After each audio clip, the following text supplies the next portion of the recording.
Oke, assalamualaikum warahmatullahi wabarakatuh. Baik, untuk kali ini saya akan membahas tentang pengujian normalitas data dengan C-kuadrat atau chi-square kayak gitu ya istilahnya.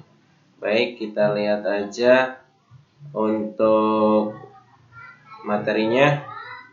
Masih di di materi yang kedua ya. Pengujian normalitas data dengan chi-square atau C-kuadrat yaitu untuk menguji kenormalan suatu data digunakan rumus C-kuadrat, yaitu ini simbol C-kuadrat ya atau chi-square. Itu berarti C-kuadrat sama dengan sigma F0 min FH dipangkatin 2 dibagi FH.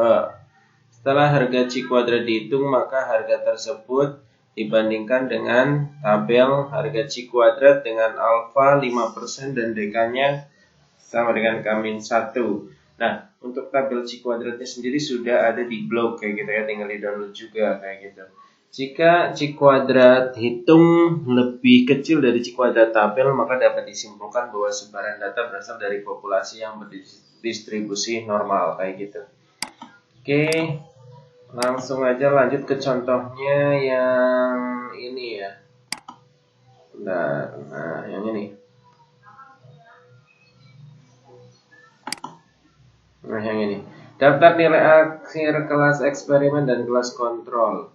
Ini kelas eksperimen nilainya segini, kelas kontrol nilainya segini. Ada 31 data yang disajikan di sini. Oke ya. Oke, akan saya jelaskan caranya. Yang pertama untuk uji normalitas, yang A, uji normalitas kelas eksperimen. Itu langkah-langkah pengujian hipotesis adalah sebagai berikut. Yang diuji jelas yang kelas eksperimen, bukan kelas kontrolnya gitu ya. Hipotesis yang digunakan kita tetapkan H0 itu adalah kelas eksperimen berdistribusi normal. Nah, sedangkan HA-nya kelas eksperimen tidak berdistribusi normal. Kalau H0 itu hipotesis 0, hanya hipotesis alternatif. Menentukan statistik yang dipakai. Rumus yang dipakai untuk menghitung normalitas hasil belajar peserta didik yaitu C-kuadrat atau chi-square. Menentukan alfa atau taraf signifikan. Taraf signifikansi alfa yang dipakai dalam penelitian ini adalah 5% dengan derajat kebebasan DK sama dengan N-1. Nah, nilai-nilai ini itu nanti akan dipakai untuk menentukan chi-square atau C-kuadrat di tabel kayak gitu ya. Jadi 5% DK-nya taraf signifikansinya, terus DK-nya derajat kebebasannya N-1 karena tadi datanya 31 sehingga nilai DK-nya adalah bukan yang itu nanti ya. Nanti itu kan data tunggal, nanti kita rubah ke data kelompok.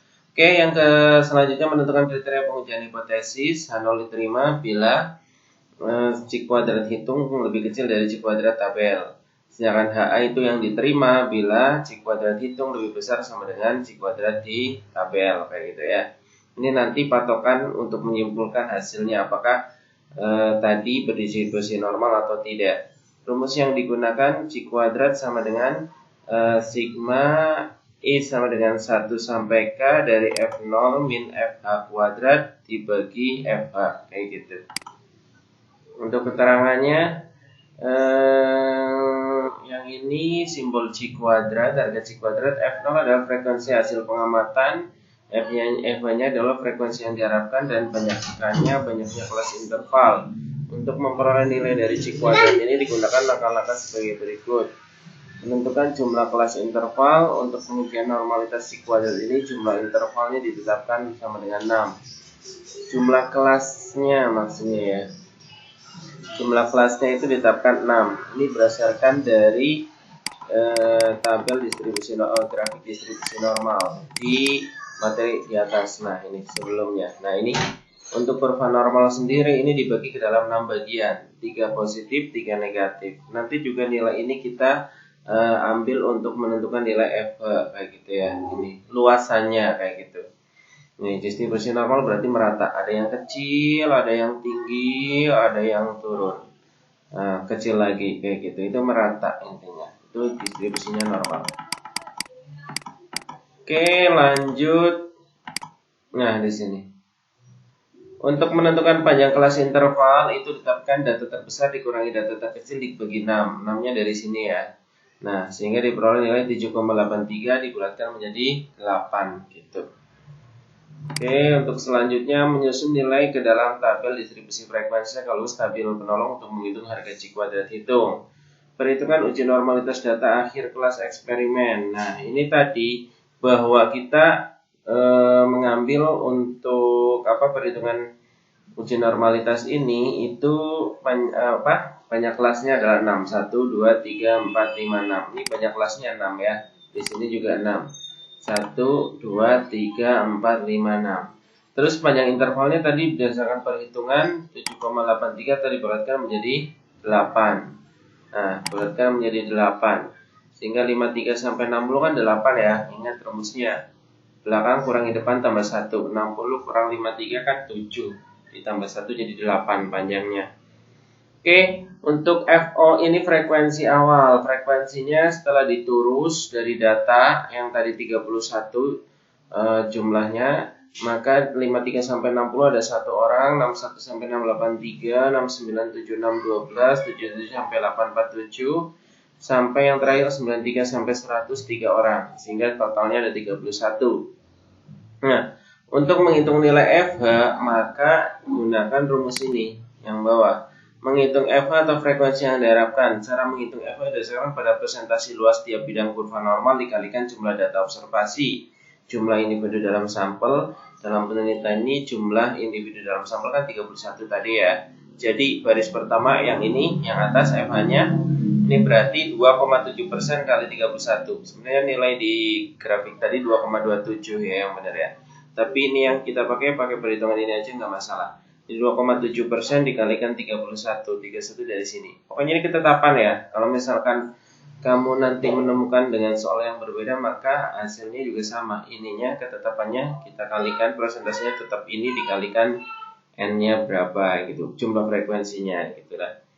Itu seperti itu.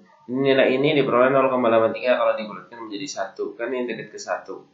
Nah, kalau yang ini kita kalikan menjadi ini dekat ke 4, sehingga di sini pembulatannya ke 4. Sedangkan yang ketiga ini 10,58 dekatnya ke 10,5, maka kita tuliskan 10,5.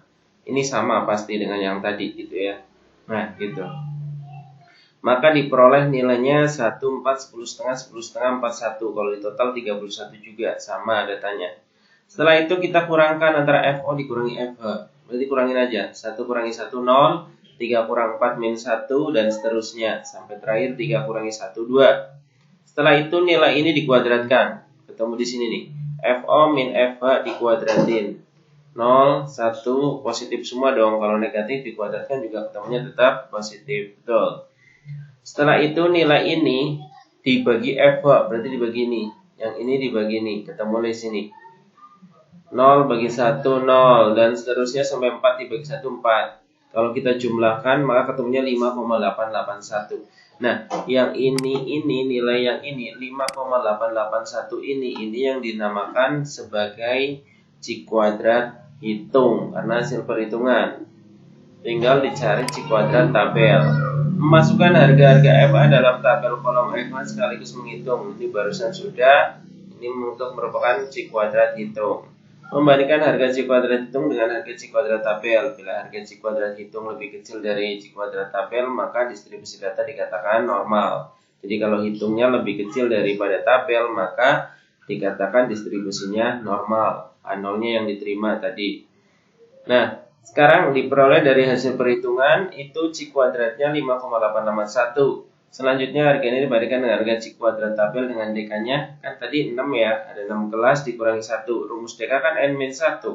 Ya, jadi 6 dikurangi 1 sama dengan 5. Itu seperti itu. Dan taraf signifikansi alfanya sama dengan 5%. Maka harga C kuadrat tabelnya diperoleh. Sebenarnya kalau kita mau ngecek di sini nih. Nah, ini DK. Kan V sama dengan DK. Berarti DK. Barusan DK-nya 5 ya. Berarti nanti lihat yang sebelah sini. Oke. Setelah itu kita cek.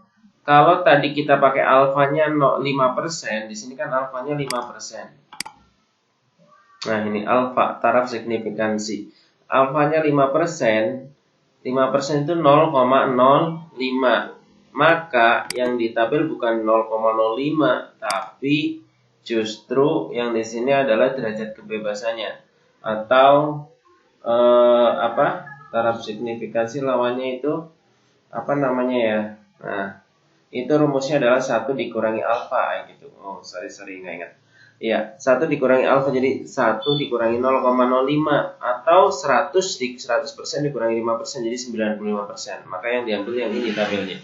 0,95 dengan V-nya derajat kebebasannya 5 maka diperoleh, nah ini kita hubungkan dengan 5 maka diperoleh 11,1. Nah, itu seperti itu cara mencarinya ya. Nah, di sini ini aslinya 11,07. Ini kalau dibulatkan kan satu angka di belakang koma jadi 11,1 juga kayak gitu loh. Itu diperoleh dari harga tabel barusan. Nah, karena harga C kuadrat hitung lebih kecil daripada C kuadrat tabel, kuadrat hitungnya tadi ketemu 5,881 nih. Tabelnya 11,07. Otomatis yang ini lebih kecil daripada yang tabel. Maka kesimpulannya distribusi data akhir di kelas eksperimen dikatakan berdistribusi normal. Nah, itu seperti itu. Gitu ya. Jadi uji hipotesis ya kayak gitu. Kalau misalkan kita lihat hipotesisnya tadi, kalau H0 diterima bila X kuadrat hitung kurang dari X kuadrat tabel. Kenyataannya barusan kan seperti itu, seperti ini. Jadi H0-nya diterima.